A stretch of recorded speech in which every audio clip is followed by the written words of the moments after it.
The game Mewgenics has a very high player count. Currently, I saw a figure of more than 8,000 players online. The creator of the game was able to achieve this thanks to past merits. Of course, if he were a zero, the game would hardly have gathered even 10,000. We have many developers who get attention for forgotten past merits, for example a new Assassin's Creed or Skyrim or in any sequel. However, in the case of Mewgenics we have some peculiarities that make this fact more special than usual, resulting in success despite. Rare cases in our market where, if you don't add enough convexities to the characters, the target audience will reject the product. Look at the cases with Concord. That's why you have to choose convexities or death. And Macmillan of course did not choose convexities. That is the peculiarity. His games are anti-convexity or rather backward convexity, but not the kind everyone expects, but the kind they don't expect. I am talking about a set of visual patterns about they use. A set of visual stimuli where, for most people, particles do not fly into the head or they fly poorly. These are the so-called unpleasant things, like you looked at a dead cockroach and... Do you feel a surge of pleasure? Usually no, but Macmillan, it seems, does, or almost. And that's why he shoves stuff like that into his games constantly. And despite the fact that on streams and videos he's sweetheart and the most sane person in the world, in his games he hypertrophized merzanina gross stuff begins. Of course, in real life you don't usually do this, but in art you try to put on some contrast when you want to strengthen the imaginary sensation of people. You need it not just disgusting, but damn disgusting. And then someone in reviews will say, oh my god, what a nightmare, instead of, well, it's a bit unpleasant, or saying nothing at all, if you didn't crank it up enough. You have to force yourself to do an equalization there. In art, where contrast wins, is not condemned. But in the format of games Macmillan got lucky. Here, violence is a separate permitted association. If you come to games, it means your brain is likely already trained. You don't really transfer this violence into reality. In Mewgenics, there is plenty of violence as with the author in general. I didn't start hunting the interviews with the author or clips about whether this is fetish or him or not. I watched one of the latest interview and there was no hint of it. But what makes people who get a nasty first impression continue? And eventually, after a year, they flip, change their turn, and start saying in their reviews, yes, many won't like it, but I'm into this kind of thing. I won't say that I became like that myself after completing Isaac, but definitely the feeling of disgust was blunted and I, let's say, flipped, although it didn't come to the point of being a fanatic. But what is the reason of such a flipping? From grossness to tolerance? Or can we just plug this with the word habit and move on? The reason for flipping is not just a habit. I'll give you 5 seconds to think about what I put as the reason. 3, 2, 1. Well, of course, addictive gameplay. Or let's call the same thing through physicalism. The memory of constant strong flow of particles to the head during the game. In the days of Flash games when Flash Isaac came out, getting a flow of particles to the head was easier. The set of gameplay mechanics was fresh, and the set of visual stimuli was a novelty. In the days of all kind of anime, repeating this was quite difficult, but Macmillan succeeded. Reaching the point of absurdity, the hostility and unpleasantness of Isaac's world at least played into an atmosphere of despair, and people with depression and failures in recent experience could recall these events and get particles to the head from the fact that the brain zones are receiving what you were already spinning in your head recently, but with a larger flow of particles. In other words, Isaac could be Жиза, relatable life in Russian language for those who were beaten by their parents. Actually, I'm not a great expert on what makes people in life love content with gore, eating corpses and so on. This is not close to me, and I decided to not change that. However, since you clicked on this video, you know everything about Isaac, which means you can remember how it draws you in and why. I'll remind you of the main points. It's a game not getting boring due to the variety of combat mechanics. That is, by taking a new weapon or items, your gameplay doesn't slide into waiting for the same thing, but changes from run to run. And by gameplay I mean the change in exception or what still happen when you press a button. A change in shooting, after all, if Isaac just shot tier straight, people wouldn't stay in such a game for long. Although we have exceptions like primitive shooters. So regarding the variety in Mewgenics, it's claimed to have more items in Isaac. However, let's look at how much the expectation of new sensations from pressing keys changes from those items. In Isaac you now shoot a wide beam or move a special way, or can go to zones you couldn't go to before. In Mewgenics I expect that yes, you will deal damage differently. However, with movement, strikes and shooting, the sensations will be less diverse simply because here the mechanic offers a few strikes per second and movements per second, and numerous pauses and strike, wait 12 seconds, sync, strike.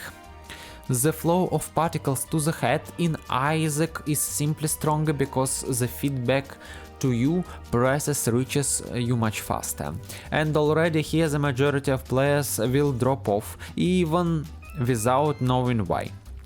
And the reason will be the particles were not delivered to the head for even a second. And this is exactly why they will drop the game. Not because there are not enough items or plot or visuals. The most important thing, as always, is the quantity of particles to the head, and it depends on the gameplay. Even the movement mechanic implies that you can get your dose of pushes by pressing the jump key at any moment or change of direction. Here, even if you want to get pushed to the head by moving character to a tile, an unsought out movement will cost you the whole run, and on whether you expect the run to be completed depends the pushes to the head right now.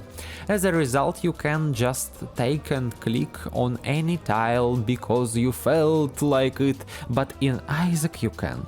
To retune your brain to more rare releases of particles from the adrenal glands to the brain, you need to undergo training. This means adding all the mechanics to work in memory, linking visual stimuli with what they do. This is a minimum of the first 5 hours. The music will help you with this, trying to toss your particles in the background.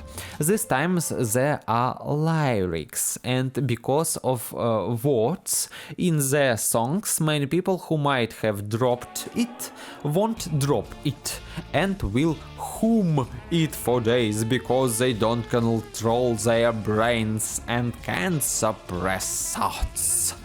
I couldn't once either, but now I can. It took me a few months. Now songs won't get through. I don't envy those who played Mewgenics because their brains will be filled with associations in songs where the lyrics are about eating dead rats and other nastiness. You can't make a discovery in physics that way. However, you can't by playing Mewgenics either. So, of course, I dropped the game after 2 hours. However, I'm not at all against it and even suddenly give it 9 out of 10 by my standards of the game. But I won't continue playing it myself. Macmillan himself decided to go for variety and make instead of Isaac 2 something that would be less painful for him personally during several years of development. Since I assume Isaac got to him, and in one interview I heard him admit that he didn't want to repeat himself because he allegedly for attention deficit, but I call it a deficit of the felt particles from adrenal glands, and advise threaten it with sleep and nutrition. However, it seems nutrition can't be fixed anymore, so only sleep remains. So I expect that in 2 months the game's online count will drop to the level of Isaac's or lower. Maybe 3 times lower. The reason for everything will be need for constant reading and memorizing item descriptions in the first hours of the game. But as soon as people go to the same Isaac or any other shooter, they will receive particles to the head with a frequency 15 times higher than in Mewgenics. I mean familiar shooters because mastering something new generates stress even heavier than learning Mewgenics from scratch. As for the quality of the game itself, I believe that for the turn-based genre, it might actually be one of the best if they're really obsessed over variety for many years. Regarding the potential future co-op, if in Isaac everyone gets instant feedback co-op, here you will have to wait for turns anyway. Only this time someone else, not yours. When you make a move yourself, you at least have an expectation of activation, and specifically when you send the signal. In case of a co-op partner, you expect that you won't be able to send the signal immediately. You'll have to wait. The signal is the pressing of a key. Thus, the co-op will not like to take off. I thought about what minimal change was needed to make a fanatism despite happened in my case. In the roguelike Hades 2 I reached the end despite the perspective process, but the dopamine from the fast gameplay carried it. The feedback was instant for any action, one might even say excessive. Since you can't make frequent feedback in this genre, you could try to come from the side of the plot. However, I don't see how to make an engaging plot in this format. I thought and didn't come up with anything. You can't make a deep role-playing system here either. Regarding the design of variety and music, everything is already at maximum level. So I will most likely stick to the opinion in this game.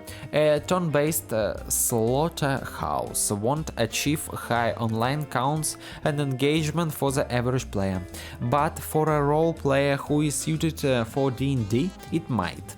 But for D&D role player, it's already fulfilled that he is used to slow turns, to waiting, and against his background, parties with friends in Mewgenics will have a higher return to the head. As soon as he switches to another mode, that's it. D&D dies along with Mewgenics. Meta progression could have increased the game's longevity. In Hades 2 it was engaged until the content was exhausted.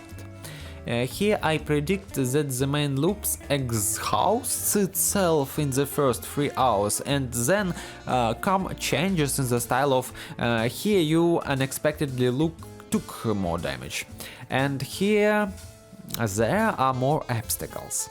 Macmillan said in an interview that he himself constantly goes D&D-ing with acquaintances, and his brain has reconfigured.